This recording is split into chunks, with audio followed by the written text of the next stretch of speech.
러시아의 우크라이나 침공 이제 사흘째인데요. 젤렌스키 우크라이나 대통령은 러시아군이 오늘 수도 키예프를 공격할 것으로 예상을 했습니다. 미국 정부는 푸틴 대통령에 대한 직접 제재 방침을 공식 발표하면서 압박 수위를 높이고 있습니다. 취재기자 연결돼 있습니다.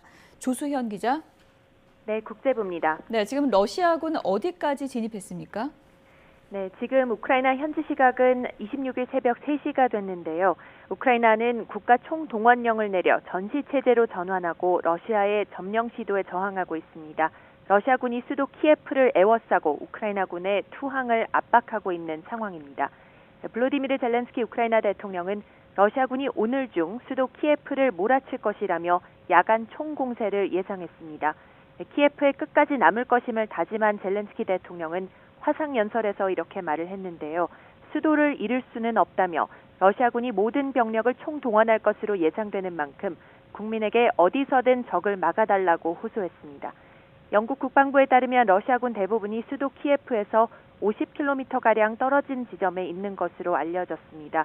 키예프 진입이 러시아 측 계획보다 예상보다 늦어지고 있는 것으로 보이는데요. 현재 키예프 외곽에서 러시아 전차와 보병, 공수부대원들이 침투를 준비하고 있습니다. 러시아 국방부는 자국군이 키예프 외곽 호스토멜 공항을 장악하는 데 성공했다고 밝혔습니다. 네, 미국의 대응도 관심인데요. 지금 상황을 어떻게 평가하고 있습니까? 네, 미국 고위 국방당국자는 러시아가 예상한 것보다 우크라이나의 저항이 더 크다고 평가한다며 우크라이나군의 지휘와 통제는 온전한 상태로 남아있다고 밝혔습니다. 이 당국자는 러시아가 애초 스스로 예상한 것만큼 빨리 키예프로 진격하지 못하고 있다면서 그들이 생각했던 진전을 이루지 못했다고 말했습니다. 아직 영공 통제권도 확보하지 못했다면서 전반적으로 러시아는 조금 탄력을 잃은 상태라고 평가했습니다. 다만 며칠 내에 변화가 생길 수 있다며 신중한 태도를 취했습니다. 이 고위 당국자는 러시아가 우크라이나 접경 지역에 배치한 군대의 다수를 아직 동원하지 않았다면서 3분의 1인 5만 명 이상이 공격에 투입되고 있다고 설명했습니다. 또 우크라이나 남부 마리우폴 해안으로 러시아가 수천 명의 병력을 투입해 수륙 양측의 공격을 가하는 징후가 있다고 말했습니다. 이 당국자는 지금까지 러시아가 200발이 넘는 미사일을 발사했다고 전했습니다. 이는 우크라이나 군사시설을 표적으로 삼은 것이지만 일부 미사일은 민간인 거주 지역에도 떨어진 것으로 알려졌습니다. 우크라이나와 국경을 접하고 있는 폴란드 코르초바 검무소에 YTN 취재진이 나가 있는데요. 현재 분위기 어떻습니까? 네, 저희 취재진이 현지에서 보내온 화면을 오늘 아침에 보니까요. 폴란드 국경 검문소 주변에 난민촌이 차려졌습니다. 우크라이나인들이 속속 육로로 입국해서 차량으로 피난민 캠프에 도착하는 모습을 볼 수 있습니다. 또 폴란드 군인들과 자원봉사자들이 짐 하차와 운반을 지원하는가 하면 주유소에는 입국한 차량들이 주유를 하기 위해 길게 줄 서 있기도 합니다. 관련 소식은 현장에 나가 있는 취재진이 오늘 오후에 전해오는 대로 다시 전해드리겠습니다. 서방의 제재 움직임은 어떤지 좀 알아보죠. 미국 정부가 푸틴 대통령을 직접 제재하겠다 이렇게 발표를 했죠? 네, 그렇습니다. 앞서 말씀하신 대로 미국 재무부가 우크라이나 침공을 명령한 푸틴 대통령을 직접 제재 대상에 올렸습니다.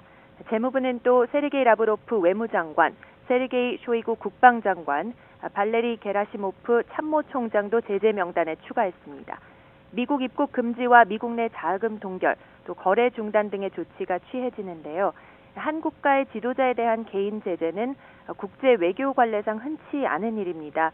실질적인 타격보다는 상징성이 크다고 볼 수 있습니다. 그만큼 러시아의 우크라이나 침공 사태를 미국이 심각하게 인식한다는 뜻입니다. 미국이 다른 나라의 정상을 제재 대상에 올린 것은 극히 이례적인 일로 과거 북한 김정은도 직접 제재한 바 있습니다. 앞서 유럽연합과 영국, 캐나다도 푸틴 대통령과 라브로프 장관, 그리고 러시아 고위 관계자들에 대한 영내 자산 동결 등 개인에 대한 직접 제재 방침을 발표했습니다. 네, 이런 가운데 유엔 안보리의 규탄 결의안 채택은 무산됐다고요? 네, 그렇습니다. 현지 시간 25일 뉴욕 유엔 본부에서 열린 안보리 긴급회의에 미국 주도로 이 결의안이 상정됐는데요. 상임이사국인 러시아가 비토권을 행사해서 결국 채택하지 못했습니다. 결의안에는 러시아에 대한 규탄 메시지와 함께 우크라이나에서의 즉각적이고 완전하고 무조건적인 철군을 요구하는 내용이 담겼습니다. 그러나 러시아가 비토권을 보유한 상임 이사국이기 때문에 결의안이 채택될 가능성은 사실 애초부터 사실상 없었습니다. 15개 안보리 이사국 중 11개 국가가 찬성표를 던졌음에도 러시아가 반대를 했고 또 러시아의 우방인 중국을 비롯해 인도와 아랍에미리트 등 3개 나라가 기권표를 던졌습니다.